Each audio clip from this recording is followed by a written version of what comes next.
ഇന്ന് നമ്മൾ ഉണ്ടാക്കാൻ പോകുന്നത് പച്ചത്തക്കാളി കൊണ്ടൊരു തോരൻ കറിയാണേ. ഇത് വളരെ എളുപ്പം ഉണ്ടാക്കാവുന്നതും നല്ല ടേസ്റ്റ് ഉള്ളതുമായ ഒരു കറിയാണേ. അതിന് വേണ്ടിയിട്ട് ഞാൻ 6 തക്കാളിക്ക, 5 പച്ചമുളക്, ഒരു ചെറിയ സവാള കൊത്തി അരിഞ്ഞത്, ഒരു ചെറിയ തണ്ട് കറിവേപ്പില, 3/4 കപ്പ് തേങ്ങയും കൂടെ എടുത്ത് വെച്ചിട്ടുണ്ട്. ആദ്യം നമുക്ക് ഈ തക്കാളി ഒന്ന് അരിഞ്ഞു വെക്കാം. അത് അരിയുന്നത് എങ്ങനെയാണെന്ന് ഞാൻ കാണിച്ചു തരാം. തക്കാളി വലുതായിട്ട് അരിയരുത്, ഇതുപോലെ ചെറുതായിട്ട് കീറി എടുത്തിട്ട് കനം കുറച്ച് നീളം കുറച്ച് ചേന്തി അരിയണം.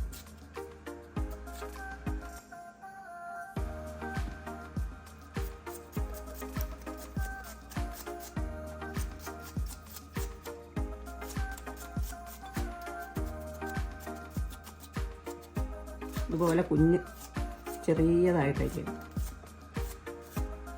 നമ്മുടെ തക്കാളി എല്ലാം അരിഞ്ഞു വെച്ചിട്ടുണ്ട്.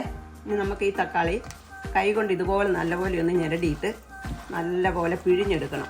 അതിനകത്തിനാന്ന് വെച്ചാൽ അതിന് വെള്ളമുണ്ടല്ലോ, ഏറെ വെള്ളവും ഉണ്ട്, പുളിയുണ്ട്. ആ പുളി രസം കുറേ പോകുമെന്ന്, വെള്ളവും പോകും.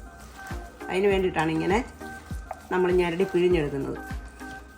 പച്ചത്തക്കാളി ആകുമ്പോൾ പുളിയുണ്ട്, ആ പുളി മാറാൻ വേണ്ടിയിട്ട് കുറേ പിഴിഞ്ഞ് കളയണം. കണ്ടോ വെള്ളം കണ്ടോ, ഇപ്പം പിഴിയുമ്പോൾ ഒരുപാട് വെള്ളമുണ്ട്, ആ വെള്ളമയം അങ്ങ് മാറും, പുളിരസവും മാറും, ഒരു കാരച്ചവയും മാറും. നമ്മൾ നല്ലപോലെ ഞെരടി പിഴിഞ്ഞെടുക്കുവാണേ. ഇത് നമുക്ക് പിഴിഞ്ഞ് വേറൊരു പാത്രത്തിലോട്ട് മാറ്റി വെക്കാം.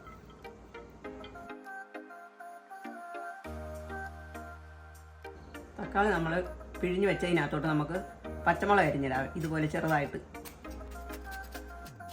ഇതിനകത്തോട്ട് നമുക്ക് സവാള കൊത്തി അരിഞ്ഞത് ചേർക്കാം. ഇതിലേക്ക് നമുക്ക് എടുത്തു വെച്ചിരിക്കുന്ന തേങ്ങ ചേർക്കാം. ഇതിലേക്ക് ആവശ്യത്തിന് ഉപ്പും കൂടെ ചേർത്ത് നമുക്കൊന്ന് മിക്സ് ചെയ്ത് വെക്കാം.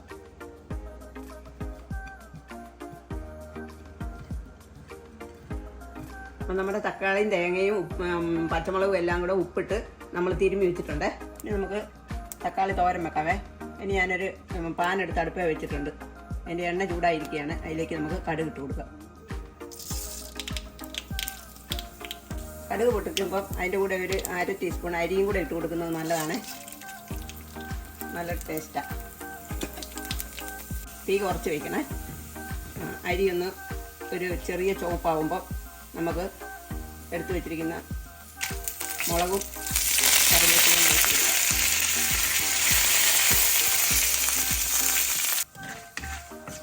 ഇതെല്ലാം ഒന്ന് മൂത്ത് വന്നിട്ടുണ്ട്. ഇതിലേക്ക് നമുക്ക് തക്കാളി അരിഞ്ഞിട്ട് കൊടുക്കാം. തക്കാളി തേങ്ങയും പച്ചമുളകും എല്ലാം കൂടെ അരിഞ്ഞത് ഇട്ട് കൊടുക്കാം.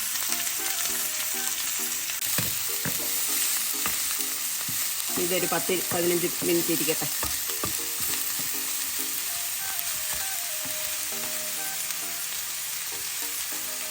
തീ കുറച്ച് വെച്ചിട്ട് ഒരു 10-15 മിനിറ്റ് നമുക്ക് മൂടി വെച്ച് വേവിക്കാം.